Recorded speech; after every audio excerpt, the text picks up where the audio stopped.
Oh hi tout le monde, j'espère que vous allez bien. Voici la revue du chapitre 2 et 3 de l'attaque des titans Before the Fall. Avec cette vidéo, nous allons enfin finir le tome 1. J'espère vraiment que ça vous a donné envie de lire cette œuvre. N'hésitez donc pas à me le dire dans les commentaires et à vous abonner pour ne rien rater prochainement. Avant de commencer, petite pub pour prendre soin de la jeune Ymir et lui offrir ce qu'elle mérite avant tout. Merci à Delcourt Tankam de sponsoriser cette vidéo. L'attaque des titans est enfin terminée et c'est donc une occasion pour vous d'aller découvrir d'autres mangas. Gantz E est un spin-off de Gantz. Hiroya Oku, auteur de cette œuvre, décide d'explorer le Japon durant l'époque d'Edo. Dessiné par Jin Kagetsu et édité chez Delcourt Tankam, c'est donc l'histoire de Hanbei, un jeune homme de 17 ans qui devait épouser quelqu'un. Amoureux d'Oharu, lui demanda en mariage, mais cette dernière aimait un autre homme, nommé Masakichi, un loup solitaire très populaire, totalement impénétrable qui a déjà battu 10 personnes à lui tout seul. Même s'il n'était qu'un simple paysan, montrait qu'il possédait un véritable talent avec son épée. On aurait dit un véritable samouraï. Ce jour-là, Hanbei voulut le rencontrer pour lui proposer un combat afin d'en tirer celui qui était le plus fort. Lançant les hostilités, les deux hommes semblaient être à égalité. Pendant qu'ils combattaient, une jeune fille était en train de se noyer. En la sauvant, ils perdirent la vie et se retrouvèrent alors dans une salle Gantz. Une œuvre qui est magnifique non seulement grâce à ses jolis dessins et son petit côté gore, mais également mystérieux. Shogun, pièce où il fait jour alors qu'il n'y a pas de lumière, un endroit qui semble correspondre à l'après-vie, vous serez totalement servi. J'ai vraiment été surpris par cette découverte du premier tome et donc Gantz E ainsi que l'histoire originale sont officiellement sur ma liste des mangas à lire jusqu'au bout. Lisez cette histoire, vous ne serez pas déçus. Elle est déjà disponible en librairie, tout est dans la description. Alors ne tardez plus à rejoindre ce monde où un bonze se cache dans une boule et où des corbeaux samouraïs tranchent la tête des humains.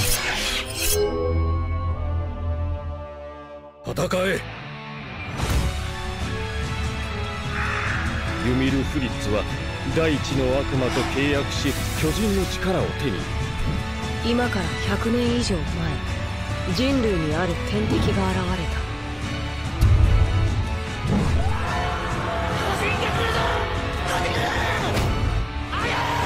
それができなければ繰り返すだけだ。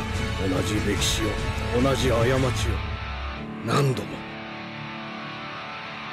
Nous nous retrouvons 13 ans après l'attaque du titan à Shiganshina, qui avait soudainement rebroussé chemin après avoir dévoré et tué plein d'humains. Cette fois-ci, nous sommes à l'intérieur du mur Sina et l'enfant du titan est toujours emprisonné. Et on voit qu'il ne vit pas sa meilleure vie. Il est enchaîné, mal et très peu nourri. Déjà que l'espèce humaine lui manque une case, puisque si un bébé sort du ventre d'une mère mortelle avalée par un titan, bah ça fait de lui automatiquement un titan. Ce monde est cruel. Ce monde est cruel, mais il est aussi très stupide. On apprend que des gens plus riches voulaient acheter cet enfant pour quelques raisons qu'on verra après, et qu'une autre personne suspecte, toute vêtue en noir, était également après lui. Déjà pour ma part, y a rien qui va. Qui a pris la décision d'emprisonner Kiklo? J'ai l'impression que c'est une sorte de marché noir d'esclaves. On comprend de suite qu'il y a pas mal de problèmes de ségrégation et que sûrement il n'est pas la seule victime ici. Puis ces deux gars du bataillon ont dû tellement mal gérer la situation pour qu'ils finissent chez des hors-la-loi, à moins qu'il n'y ait une histoire cachée en relation avec le gouvernement qui a sans doute voulu dissimuler son existence pour éviter de faire peur ou d'enclencher une panique générale chez les civils. Avant de conclure, ils rajoutèrent quelques commentaires très intéressants.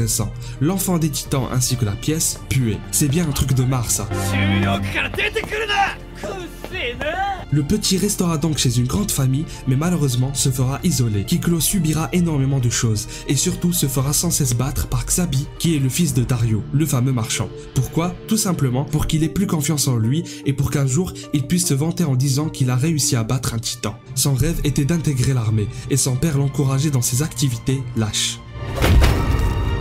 Et là, j'avoue qu'au début, j'avais totalement bugué dans ma tête. Je croyais que c'était un éclair jaune, et je suis parti mais dans beaucoup de théories. Puis après quelques secondes, j'ai compris qu'il s'agissait en réalité d'eau.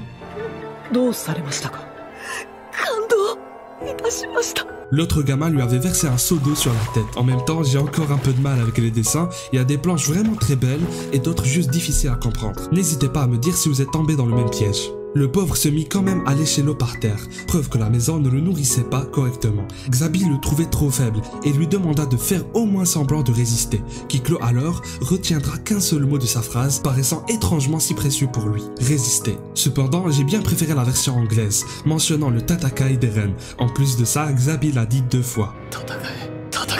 Il se releva et prit une position de combat, mais fâcheusement, il était très affaibli. Et là, tout en léchant le sang de Kiklo, lui dit quelque chose d'incroyable. Est-ce qu'on peut devenir plus puissant en mangeant un titan?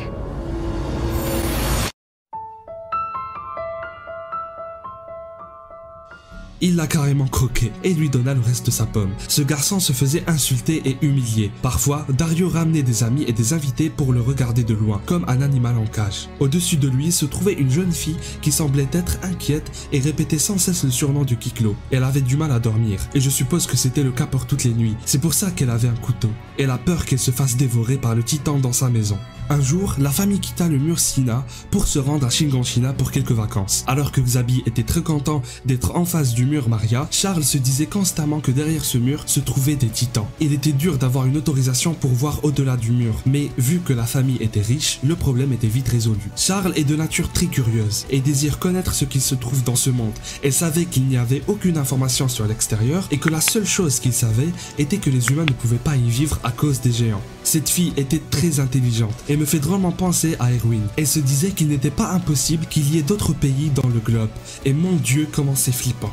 Vraiment, cette planche ne voulait plus sortir de ma tête, ce titan est juste horrible. Et surtout quand il croise le regard de Charles. Il était là en mode bienvenue dans le monde extérieur. C'est bien de rêver, mais n'oublie pas que ces terres sont dangereuses. Elle prit une décision, et en jugeant la gravité de la situation, celle d'en finir avec l'enfant du titan. Apprenons un peu plus sur elle avant tout. Qui est vraiment Charles? Fille de Dario, mais surtout outil de mariage. En voulant sauver la vie de Kiklo, enfermé dans le sous-sol, crut que sa vie allait au moins avoir un sens. Elle le rencontra enfin, mais grande surprise, il ne ressemblait pas à cette chose qu'elle avait vue. Il était humain. De plus, pas la peine de vouloir le tuer, il désirait cela depuis longtemps. Une scène très touchante, nous montrant Kiklo ramassant le couteau et voulant se poignarder. Pourtant, dans sa tête, il continuait à répéter le mot « résister ». Celui qui résistait voulut mourir, et celle qui lui dit de ne plus résister pour le tuer, voulut le sauver. Voici un changement total de la situation. L'enfant avait du mal à parler et ne connaissait que quelques mots. Elle prit soin de lui donna à manger, lui apprit à parler et à articuler, et lui fit connaissance du monde qui les entourait. En voyant un dessin d'un titan écrasant et mangeant un humain, compara ça à lui avec les insectes, et c'est comme s'il comprit enfin qu'en réalité, on le craignait. Alors, il décida. Il voulut voir un titan. Un vrai, pour qu'il leur montre qu'il n'était pas comme eux. En l'espace de 6 mois, pouvait enfin lire tout seul et continuer à apprendre sur le monde des humains. En parallèle, il orchestrait un plan pour s'évader, simple mais efficace. Il suffisait de couper les chaînes petit à petit sans attirer l'attention. Kiklo avait beaucoup souffert, mais il était patient et a su résister, car 2 longues années et 6 mois sont passés depuis sa rencontre avec Charles, qui a clairement changé sa vie à l'intérieur du château. Et bonne nouvelle, les préparatifs étaient enfin terminés. Xabi intégra l'armée, il était une jeune recrue et à présent veut être à la tête des forces militaires. Alors que pour Charles, le cauchemar commençait à peine, car son mariage approchait de plus en plus. Kiklo en prison allait enfin être libre et Charles célibataire allait être emprisonné. Et il eut une conversation avec son ami, ce dernier lui proposa de venir avec lui et de reprendre le cours de leur vie. Que dire concernant ces 2 chapitres? J'ai encore une fois beaucoup aimé, même si j'ai peur qu'on tombe dans une histoire d'amour. En vérité, si c'est bien équilibré, ça ne va pas trop me gêner. Ça me fait rire d'un autre côté, car dans l'attaque des titans classique, je disais à chaque fois que dans cette œuvre, il n'y avait pas d'amour, mais que de la haine. Donc n'espérez pas voir vos personnages préférés en couple. Et puis, chapitre 123, ça y est, j'avais eu la confirmation que Mikasa et Eren s'aimaient de vrai. Enfin bon, concernant Before the Fall, et je suis choqué par les petites phrases de Xabi et Charles concernant le pouvoir des titans et le fait qu'il y ait d'autres humains à l'extérieur des murs. Charles en dirait vraiment Armin et Erwin petits. Je l'aime bien, même s'il y a des choses qui m'énervent chez elle un peu. Plus sérieusement, je pense qu'on avance vers quelque chose d'intéressant. Kiklo doit fuir avec Charles, je me dis bien que la famille va tout faire pour les retrouver et que Kiklo sera accusé d'avoir kidnappé la fille de Dario. Alors que pas du tout. Peut-être un combat entre le fils du titan et les brigades spéciales, là je vais un peu loin dans mes spéculations. Si ça se trouve, j'ai complètement tort. Après, si je devais vous dire ce que j'aimerais absolument avoir dans ce spin-off, c'est quelque chose qu'on n'a pas vu dans Shingeki no Kyojin. N'hésitez pas à vous abonner pour donner de la force et à partager votre avis en commentaire. Je vous lâche un énorme maquis de roi dans la gueule et à la prochaine. うるさい。俺を死なせてくれないんだ。終わりにしたいんだよ。俺たちで。ミカサやアルミン、みんなを救いたいの。その名はエレン・イエーガー。ユミル・フリッツは自由のために戦った。